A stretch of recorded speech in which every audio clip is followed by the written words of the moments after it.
Hey guys, Zero here. Another quick unboxing video. This is a product I found on eBay. I was just looking for miniatures and things like that, and I came across it, and I found some really cheap, affordable minis that I had picked up prior, and I used them in my contrast primer video. I'll put a link in the description below. But these are some of the miniatures from that company. I want to say it's Tehnolog. And I picked up some more because they were really cheap. And I mean cheap. For 20 nights I paid $13 shipped. But they shipped from Russia. So it took a little while to get them. And they're made out of cheap ABS plastics. They're nothing fancy. They're not super detailed like Games Workshop models, but they're not like super simple like Milton Bradley models, you know what I'm saying, or you know, those types of games and stuff like that. So I recently picked up, and I'm actually going to pick up some more because I'm going to be starting another D&D campaign, and while I do have a ton of miniatures, I felt like some of these I could add to my collection and it wouldn't, you know, it wouldn't supersede anything else I had already. With the exception of certain models. But I picked up the Dark Knight pack, and it's just like it says AR Toys. I know this is Russian. I don't know what it says. I know what it says in the description, and down here it says fantasy, right there. You know what I'm saying? But I don't know. Again, I don't know Russian. I don't know what it means. On the back of the package, we've got some more units, like different types of models that they offer, and they offer, you know, 28mm, and they offer 54mm models. Also picked up a set of Werewolves, and you know, there's 4 of them in here, and I believe there's 5 models in this pack. So you know, but they were both the same price. They were actually very cheap. They were $8.40 shipped. Each pouch. Now the original Knights did not come in pouches like this. They just came in like a Ziploc. They were actually packed really well, though. They were, you know, bubble wrapped and everything, really well packaged. And I didn't have any damage on any of them. I did have to clean a bunch of them up, like flashing and stuff. And I'm pretty sure I'll have to do the same thing with this. But you know, for the price of the cost of less than a Games Workshop individual miniature, I'm getting 4 to 5 miniatures here that I could use in D&D or whatever game I want to use it for. And the 54mm are kind of big, but there looks like to be like some undead guys in here, so that kind of plays to, you know, the imagination. Obviously, you don't, you know, it doesn't have to be 100% to scale. I mean, granted, you know, you don't want to have multi-sized orcs that are like, you know, one's this big and one's, you know, that big. You want to make sure they're at least close, you know, and if you got one that's a little bigger, hey, he may be a brute, or he may be, you know, he may have a better strength or stat line. He may be a, you know, a boss or a sergeant or whatever it is in D&D, you know, a leader. So it does work well. Again, for the cost, you're for a new GM or a GM just getting started in miniature collecting, because, you know, when I started, there was very few, and they were all pewter, and they were, you know, pretty expensive, you know. So we got what we needed barely just for our characters. You know, we almost never had monsters. We just had our characters just as placeholders, just so we had something visual to look at. It didn't come until like 3rd edition or 3.5 Dungeons and Dragons where we actually started using full-on maps, full-on, you know, tactical gameplay with miniatures and monsters and stuff like that. So for the price for a new beginning Dungeon Master, this is actually a good, you know, if you have an eBay account, whatever, this is actually a good deal. They also make, from what I understand, or partner with a company that makes cardboard, thick cardstock scenery, like fantasy scenery, which I'm going to be picking up soon, and I'm going to be doing some reviews on myself. I love scenery. Anybody who knows this channel knows I love terrain. I love scenery. Rob, Cabby, I'm sorry. I know I said I wouldn't, but I'm going to get a couple of these just to check them out, just to see what they're like, and maybe we can use them as background filler for photos and stuff like that. But as for Dungeons and Dragons, some of these buildings actually open up so you can see the interiors, And I just think that's really cool. I think it's a cool attempt to give us a very cheap, like I think a townhouse is like $9 shipped. That's ridiculously cheap. That's even cheaper than, you know, MDF board. And it's all pre-painted, pre-colored. But I also picked up another kit from Tehnolog. They actually make plastic ruins. This is these are ruins of the Baal Temple. It's like one word. It says Baal Temple. I don't know if that was a spelling error or whatever, but it's basically the corner, like the corner ruin, like the old Games Workshop corner ruins that they used to have with the little wall, the two walls and a little platform in the middle. Well, this is pretty much the same thing. So, and it is plastic. So what we're gonna do is we're gonna get over to the table. I'm gonna pop these open. We're gonna take a closer look, and we'll see what we think. And hopefully, you know, I mean, I've already committed to buying them. These are mine. I own them. It is what it is. Whether I like them or not, I'm gonna wind up using them. I feel like I am because I like the knights, the original knights. They're very basic, very flexible for what I need for Dungeons and Dragons. And these guys seem to be along the same lines. So let's pop over to the table and take a look.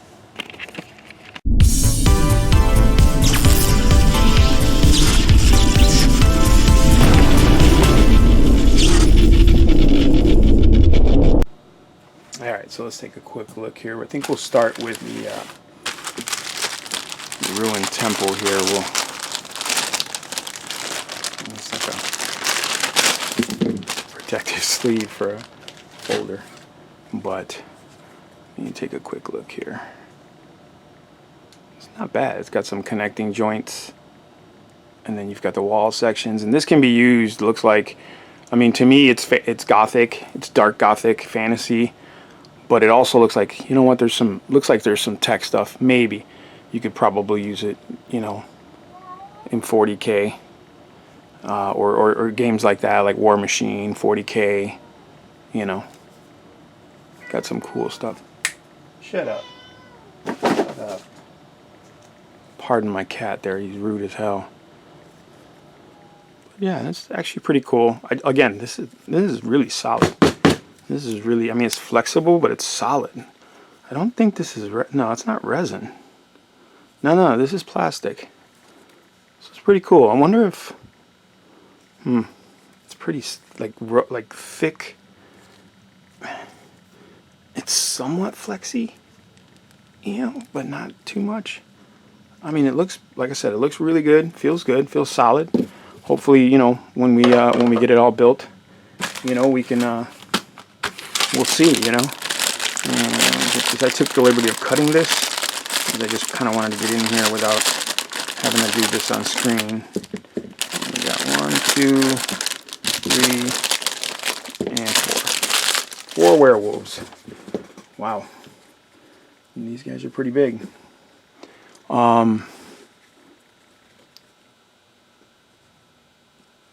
That guy there. Does he stand up? Stand up? Yeah. I'm gonna put these guys on bases, obviously, because they're way too, you know, they can move around too much. Let's see if we can zoom in a little bit for you guys. Kind of a rubbery plastic material. This guy's howling, but he's got like actual loincloths and stuff. So he's got like equipment designed for a werewolf. This is not like a dude who like changed and was like, all right, I'm a wolf man now. This is actually probably a wolf warrior, a dog warrior, or something like that. I mean, you can use him for whatever you want in the game. He's howling. He's pretty cool. It's a pretty cool pose. He's like, come on, man, come on, bruh. What the fuck? Excuse my French. He's got that pose though. All right, we've got this guy.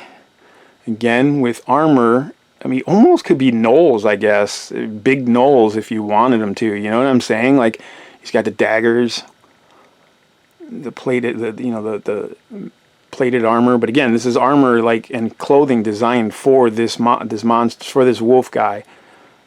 I mean, he looks like a wolf. Look at his face. This is really cool. I like that design of werewolf. That Van Helsing looking French werewolf. Very cool. He's like ready to do some damage. He's like, come on, bring it. I got you. All right. Number 4, he's just got one short sword or dagger curled. He's got a really cool snarl on his face. Look at that. And again, that very nicely designed werewolf armor, you know, because you can't just be leaving the house without your werewolf armor on. I mean, what kind of sense does that make? There's some junk on his hand. I'll have to fix that.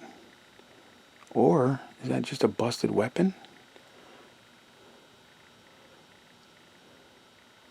I don't know. No, it doesn't look like a busted weapon. It just looks like his fist, and it's got some flashing on it. I'll fix that. We'll fix that right up. These actually, you know, okay, they have the texture. They have the feel and this guy's got a nice sword. What is he got? A shield? Yeah, he's got a shield.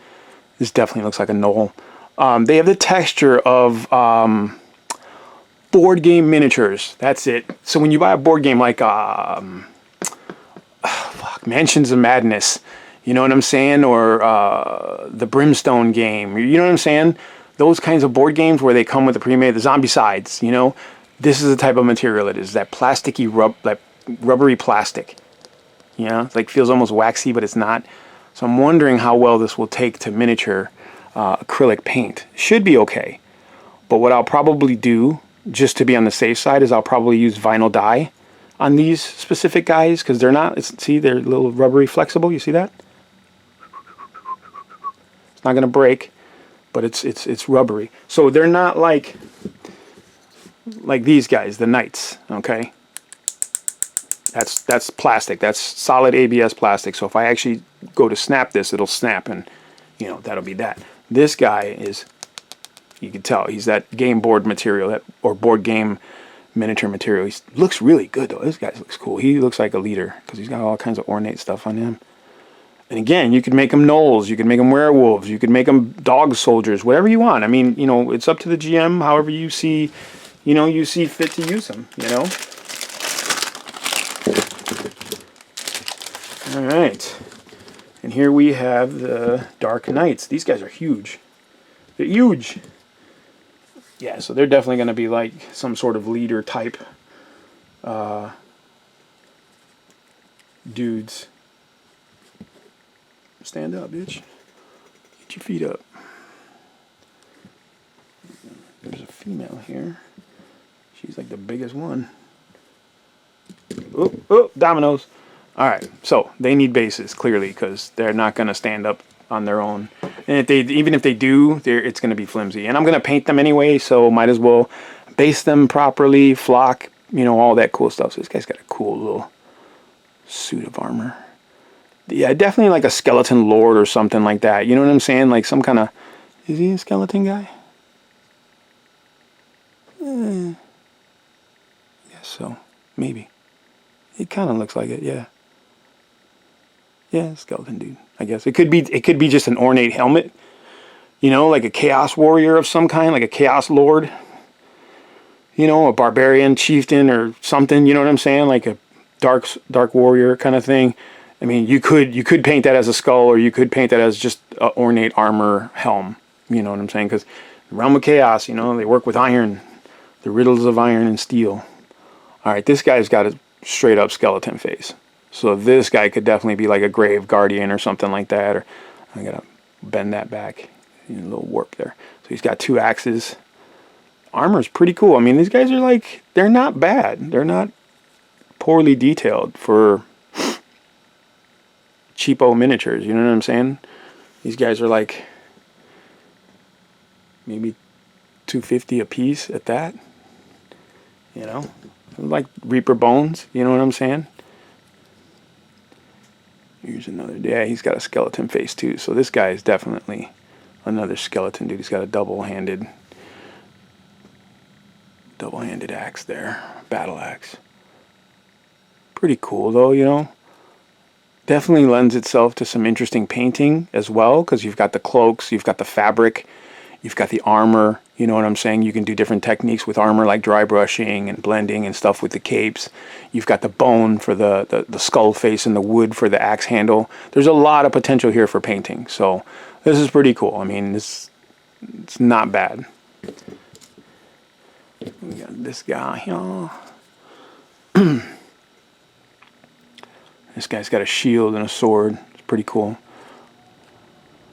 And one of the guys, I watched a video on this. One of the guys I watched, oh man, I want to get this right, and I apologize, dude, if I get it wrong, but I want to say it's 2nd edition D&D, or 2nd edition Dungeons and Dragons. You know, and he does like, what is it? It's like, I don't want to say barn finds, but you know what I'm saying? Like, he goes to thrift stores and gets all kinds of deals on things like books and miniatures and stuff like that. And, you know, he's a D&D player, and that's pretty cool. That's pretty, you know, pretty guerrilla tactic. You know what I'm saying? Like, you go out there and you get what you can for as little as you can. You know, spend as little as possible. There's no need to go out and get name brand shit and get the top of the line newest shit that just came out on the streets. You know, that's fun and that's great, but you don't have to, you know. But he did a review on these guys, you know, and he was talking about how the sword here is attached to the cape. You see that? It's actually attached. You can't remove it. And I was thinking about it, and I was like, you know what? That kind of does. It's monoposed. So is his shield. His shield is attached as well. But the bonus to that is it leads itself to not breaking. You know what I'm saying? Like, there's very little chance of it breaking here. Whereas if it wasn't attached, it would have a better chance of snapping and breaking. I apologize for moving quickly, guys, but I just wanted to kind of give you guys a look at all that texture. You see, all this texture can be painted up really well. You just take your time. You know what I'm saying? These guys, I might even get some more contrast primer just to get these guys painted up. Look at that shield detail. That shit's dope. He's got chainmail on underneath there too. Yeah, this dude's ready for war. And then last but not least, we have a female. But she's like straight female. She doesn't look undead at all. She's got a sword. Is it padded leather or banded mail? Scale mail? Scale mail? Either way, she's wearing armor of some sort. And she's got a nice flowing cloak. Her hand is just kind of stagnant, but that's okay. And the rest of her is pretty cool. Scarab's a little weird. Why is that? Like, it's weird. It's like between her leg on one end and in the back on the other, hanging low. What's it attached to? Oh, there it is. There's a belt. But again, this is really cool. It actually, you gotta fix that. But these are good because if you're just getting started as a GM, right? You don't want to buy a $30 miniature for a special character, or even a $10 miniature for a special character. And if you're not familiar with painting and painting techniques and you're trying to just get started, you're going to screw that miniature up. You're going to make it, you know what I mean? Yeah, it'll be your first mini, but it'll be, you know, it's not going to be the greatest. And not to insult anybody's talent or anything like that, but hey, everybody starts somewhere, and you have to understand that you are going to start at the bottom, especially if you have no experience doing this. If you have experience, and obviously you know the deal, you know what to do, you're going to hit this thing like a champ, just like you do with all your other miniatures. But if you're not, these are great, man. These are dirt cheap, and they lend themselves well to paint. Like, they have good detail. You know, there's textures, there's things to dry brush. You know, you just got to make sure you get the right paint on there. You know, and then you'll be able to practice on these guys. Then down the line, let's say you want to get a dragon because your group is big enough or powerful enough to face a dragon of some kind, or beholder, or you know, something big, a wyvern, whatever you guys call it, you know, a hydra, you know, those big guys, you know, those you can find cheap too. You can go to Michael's and get one for like $5. You can get a hydra, all kinds, and they're already pre-painted. But if you're looking to paint your own, you know, you want to have some skills under your belt, at least the basics in painting techniques under your belt before you start attacking, you know, large centerpiece miniatures. You know what I'm saying? Because then, you know, you're going to paint that guy, you're going to jump on painting that guy right away, and then you're going to be like, oh man, I shouldn't have done that. I should have let that dude alone and waited. Got these skills up first, you know. Should have listened to Zero and got my skills up and then painted these guys. Yeah, see, these guys, they're very either front heavy or back heavy. They don't really stand very well. But that's okay. Like I said, I'm going to base them anyway, so you know, that's my gimmick, is because also the base in D&D, it also helps identify their space, their combat effective space. So you want to make sure, you know, You got big guys on larger bases so that you know how many squares they actually take up in combat for the purposes of attacks of opportunity, or opportunity attacks is what they call it now. I don't understand why they just reversed the word. It's stupid. But I think these guys are pretty cool. Again, I think it's worth the money if you have an eBay account or you have an account like this. I did see at one of the hobby stores near me, I did see that they had some of the scenery, the cardstock scenery. So I'm going to go over there and check it out, see what the prices are, and I'm going to do some, comparison shopping.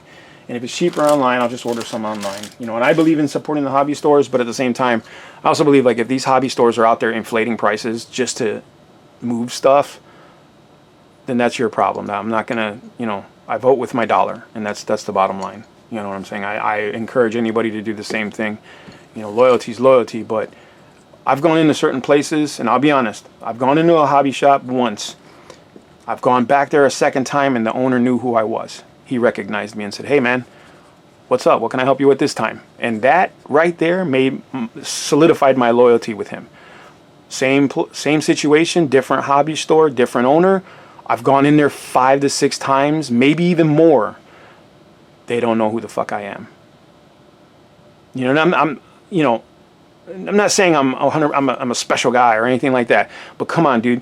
The biggest thing with customer service is customer relation. If you don't have customer relation, then fuck you. Why am I going to give you my money? I'll give it to the guy on eBay who's got the same social skills you do. They don't talk. They don't know my name, and they don't give a shit. They just want my money. It's the same thing you have. So why would I give you my money when I can do it on eBay or Amazon, and it's cheaper and it's at my house like that? I don't got to do shit. You know what I'm saying? So this is a message out to all you store owners out there, all you shop owners. Customer service, man. If you don't have a good customer relation base, guess what? You ain't going to last. And if you do last, well, good for you. You know what I'm saying? You just ain't getting my money unless you got something no one else has that I need. So I'm just saying.